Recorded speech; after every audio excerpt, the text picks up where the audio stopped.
अस्सलाम वालेकुम Pakistan, this is मलिया Hashmi, you watching my YouTube channel. नाज़रीन, कल के प्रोग्राम में हमने बात की थी कि कैसे नवाज शरीफ साहब ने मोहसिन पाकिस्तान जनाब डॉक्टर अब्दुल कदीर खान साहब, जिनको कल सरकारी एजाज़ से नवाजा गया, किस शान और किस प्रोटोकॉल से उनका जनाजा लेकर जाया गया, उनको माशाल्लाह जिस मोहब्बत से सुपुर्द खाक किया गया, हर पाकिस्तानी की आंख अश्कबार थी। जो उनको स्टेट लेवल पर प्रोटोकॉल मिला माशाल्लाह, तो जाहिर है कि उन्होंने ये सारी मोहब्बत और इज़्ज़त अर्न की अपनी ज़िंदगी में। पाकिस्तान के दिफाई निज़ाम को जो ज़बरदस्त अंदाज में उन्होंने नाकाबिल तस्खीर बनाया माशाल्लाह, बावजूद इसके कि बकौल डॉक्टर अब्दुल कदीर खान साहब, जो कल के प्रोग्राम में मैंने आपको सुनवाया भी, कि कैसे उन्होंने खुद बताया कि मियाँ साहब नहीं चाहते थे कि पाकिस्तान एटमी धमाका करे 1998 में, लेकिन चूंकि रियासत का प्रेशर था उन पर और डॉक्टर अब्दुल कदीर खान साहब और उनके कॉलीग्स ये कर चुके थे पूरी तैयारी, लिहाजा मियाँ साहब के पास ऑप्शन नहीं थी कि वो इसको अब किसी तरह से रोक सकते। और बाद में कैसे अमेरिका के आगे हाथ बांध कर अपोलोजेटिक होते रहे, भारत से भी यकीनन माफिया मांगते रहे होंगे, वो सारा हमने कल के प्रोग्राम में डिस्कस किया। तो आप जरूर देखिएगा ताकि आपको पता चले कि उनकी वफात वाले दिन मियाँ साहब ने इस चीज का बदला डॉक्टर अब्दुल कदीर खान साहब से कैसे लिया कल, कि उन्होंने एक्सपोज क्यों किया था मुझे कि मैं एटमी धमाके नहीं करना चाहता था। सो ये हाल है जी कि अपनी जाती अनाद और पॉलिटिकल पॉइंट स्कोरिंग के चक्कर में ये पाकिस्तान के कौमी हीरोज पर भी हमलावर होने से बाज नहीं आते। जब पाकिस्तान की फौज पर ये आए दिन हमले करते हैं तो हमें हैरान नहीं होना चाहिए कि ये तो उस शख्स को नहीं बख्शते कि जिसने पाकिस्तान को एटमी ताकत बनाकर माशाल्लाह सारी जिंदगी वो एक नज़रबंदी में गुजार दी। आलमी ताकतों के प्रेशर की वजह से पाकिस्तान की रियासत को स्ट्रेंथन करने के लिए वो कभी बोला नहीं वो शख्स, और पाकिस्तान का मफाद हमेशा उसको अजीज रहा। उस शख्स की इनकी नज़र में इज्जत है, तो फिर हम आप या पाकिस्तान की फौज या इदारे क्या इनकी नज़र में होंगे। धमाकों की बात करते हुए नाजरीन, आज का जरा आपको धमाका बताते हैं कि आज पाकिस्तान की सियासत में एक बहुत बड़ा धमाका हुआ है और बड़ा ही अनएक्सपेक्टेड धमाका हुआ है। पाकिस्तान तहरीक इंसाफ और इमरान खान साहब के को गिराने के लिए जो कबर और जो गढ़ा नून लीग और पीपल्स पार्टी बहुत अरसे से खोद रहे थे, और अकबर एस बाबर साहब की क़यादत में ये लोग काफ़ी पुरुमीद थे कि हम इमरान खान को बहुत आसानी से इस केस में उड़वा देंगे। आपको वो सारी हिस्ट्री तो मालूम ही है, मैं क्विकली आपको बताती चलूं कि अकबर एस बाबर साहब ने पीटीआई पर इल्ज़ाम लगाया था कि जी इनकी ऐसी फॉरेन फंडिंग है जिसकी डिक्लेरेशन मौजूद नहीं, वो डिक्लेयर नहीं हुए हुए अकाउंट्स, और इनको तो बाहर से बहुत सा खुफिया पैसा आता है। जब इलेक्शन कमीशन ने उसकी जांच पड़ताल शुरू की तो पता चला कि वो प्रोहिबिटेड फंडिंग का केस था, और पाकिस्तान तहरीक इंसाफ को बतौर जमात जिस वक्त इलेक्शन कमीशन ने सवाल पूछा कि आपको फंडिंग कहाँ से आती है, आपको पैसा कहाँ से आता है, तो पीटीआई ने बतौर जमात, बतौर हुकूमत नहीं, बतौर जमात, बतौर पॉलिटिकल पार्टी 40,000 अकाउंट्स की तफसीलात दी थी कि ये हमारे डोनर अकाउंट्स हैं, हमें इन अकाउंट से इन ममालिक से ये लोग पैसा भेजते हैं। ये तफसीलात देखकर जाहिर है कि पीपल्स पार्टी और नून लीग थोड़ी परेशान हो गई कि हम तो इस चक्कर में थे कि शायद हम इनको फंसा लेंगे,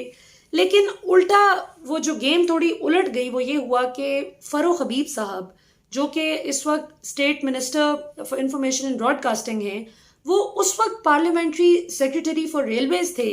जिस वक्त की उन्होंने पिटिशन दायर की। बतौर पिटिशनर उन्होंने कहा जी कि हमें पीटीआई को अब पीपल्स पार्टी और नून लीग की पार्टी फंडिंग की तफसीलात चाहिए, कि हमने तो अपने 40,000 डोनर्स की तफसील दे दी, इलेक्शन कमीशन को जमा करवा दी है, जो देखना चाहता है वहां पर देख ले, लेकिन अब हम ये चाहते हैं इलेक्शन कमीशन से कि हमें भी बताया जाए कि पीपल्स पार्टी और नून लीग को कौन फंड कर रहा है। अब यहां पर वो फंस गए। खैर वो किस्सा चलता रहा, केस चलता रहा, उसमें अगली तारीख पर तारीख देते गए और ये काफ़ी लटकता रहा मामला। लेकिन आज जो समाअत हुई है इलेक्शन कमीशन ऑफ पाकिस्तान में, वो बहुत ही एक बड़ा डिसीजन उन्होंने दिया है इस हवाले से। पीपल्स पार्टी और नून लीग की पार्टी फंडिंग के हवाले से उस केस की जो समाअत हुई उसमें फरूख हबीब साहब, state minister for information and broadcasting को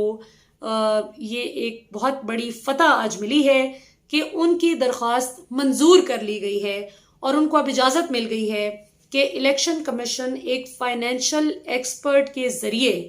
उनको रसाई देगा पीपल्स पार्टी और नून लीग के पार्टी फंडिंग सोर्सेज की, अकाउंट्स की, कि भाई ये अकाउंट्स हैं जो कि पीपल्स पार्टी और नून लीग को फंड करते हैं। अब यहाँ पे दिलचस्प बात यह है कि सिर्फ ये रसाई नहीं मिली,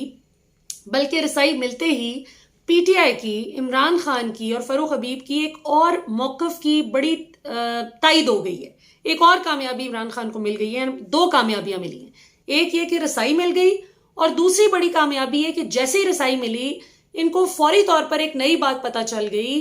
कि नून लीग के 7 ऐसे खुफिया अकाउंट्स पकड़े गए हैं कि जो इन्होंने डिक्लेयर नहीं किए हुए थे पहले। इसी तरह पीपल्स पार्टी के 12 ऐसे अकाउंट्स फॉरेन फंडिंग के पकड़े गए हैं जो कि इन्होंने डिक्लेयर नहीं किए थे। बकौल फरूख हबीब साहब के, वो ये कहते हैं कि अब मरियम नवाज और बिलावल, मैं आपको पढ़ के बता देती हूँ जो उनकी एग्जैक्ट स्टेटमेंट है। उन्होंने कहा कि बिलावल जरदारी और मरियम नवाज के जाली अकाउंट्स एक एक करके सामने लाएंगे। अभी तो सिर्फ नून लीग के 7 और पीपल्स पार्टी के 12 ऐसे अकाउंट्स निकल आए हैं जो इलेक्शन कमीशन से छुपाए गए थे, और अब हमारी दरख्वास्त मंजूर कर ली गई है कि हमें इन अकाउंट्स तक रसाई मिलेगी। तो अब ये लोग इल्तवा के पीछे नहीं छुप सकते जिस तरह पहले हमेशा ये इल्तवा के पीछे छुपते आए थे, लेकिन हम अब इन्हें भागने नहीं देंगे। नून लीग और पीपल्स पार्टी ने उनके जो रिकॉर्ड्स हैं, उनके अकाउंट्स के रिकॉर्ड का जायजा लेकर हम इलेक्शन कमीशन की स्क्रूटनी कमेटी के सामने तमाम तरह हकायक रखेंगे। अब ये इंतहाई दिलचस्प मरहले में खेल दाखिल हो चुका है, क्योंकि जिस वक्त अकबर एस बाबर साहब, जिनको ये लोग कहा करते थे, पीटीआई कहती थी कि इजी लोड पर चलते हैं, जिस वक्त पीपल्स पार्टी और नून लीग अकबर एस बाबर साहब को चाबी देती है, उनको इजी लोड करवा देती है, तो वो शुरू हो जाते हैं, और जब थोड़ी सी चाबी खत्म होती है मिलनी तो आराम से बैठ जाते हैं। वो तो खैर सारा किस्सा गोल हो गया था जब 40,000 अकाउंट्स की डिटेल्स पाकिस्तान तहरीक इंसाफ ने अपने डोनर अकाउंट्स की दे दी थी। अब मजे की बात यह है कि पीपल्स पार्टी और नून लीग की अभी से रसाई मिली इनके रिकॉर्ड तक की, और फौरन ही 7 अकाउंट्स नून लीग और 12 पीपल्स पार्टी के पकड़े गए हैं। तो अभी फरूख हबीब साहब और उनके जो करीबी लोग हैं जो इस केस को, इस पे होमवर्क कर रहे थे, वो ये कहते हैं कि अभी और बहुत कुछ इसमें पकड़ा जाएगा, इसमें अभी और बहुत से हकायक सामने आएंगे। तो जाहिर है कि जब इनकी बात होगी तो फजलुर रहमान साहब भी इनके साथ आजकल बहुत ज़्यादा जुड़े हुए हैं, और सबसे ज़्यादा दिलचस्प इंकशाफात तो उस दिन होंगे जिस दिन फजलुर रहमान साहब की फंडिंग पकड़ी जाएगी, क्योंकि वो जिस खतरनाक खेल में हैं वो शायद आधे से ज़्यादा पाकिस्तानियों को अभी मालूम नहीं कि फजलुर रहमान साहब कहाँ से चल रहे हैं।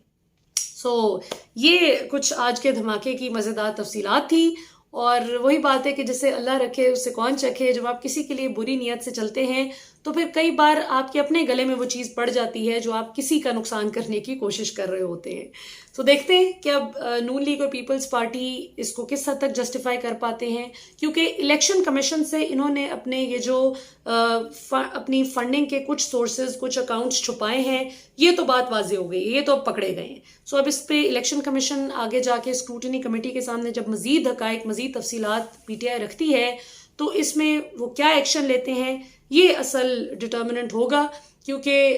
अभी तक इलेक्शन कमीशन के चीफ जो हैं, चीफ इलेक्शन कमिश्नर सुल्तान सिकंदर राजा, उन पर एक इल्ज़ाम आयद करती है पीटीआई कि वो नून लीग की तरफ उनका बहुत स्ट्रॉन्ग टिल्ट है, और उसकी बुनियादी वजह ये बताई जाती है कि सईद मेहदी साहब, जो कि नवाज शरीफ साहब के दौर में उनके प्रिंसिपल सेक्रेटरी थे और बहुत करीब थे मियाँ साहब के, जो आरिफ हमीद भट्टी साहब है ना, पाकिस्तान के सीनियर सहाफ़ी और तज्ज़िया निगार, वो ये कहते हैं कि मियाँ साहब अगर पाकिस्तान में कोई टॉप के कोई 3-4 लोगों पे सबसे ज़्यादा एतमाद करते हैं ना, तो उनमें एक नाम सईद मेहदी साहब का शामिल है। तो ये एक दिलचस्प सवाल है जिसको अब देखना है आगे कि इलेक्शन कमीशन इम्पार्शल होकर किस हद तक एक्शन ले सकती है इन इर्रेगुलरिटीज़ के अगेंस्ट। अब तक के लिए नाजरीन इतना ही। इंशाल्लाह कुछ देर बाद फिर मुलाकात होगी और आपको एक बहुत ही मज़ेदार बात बताऊंगी कि कैसे फजलुर रहमान साहब का एक नया तो नहीं, एक पुराना बयानिया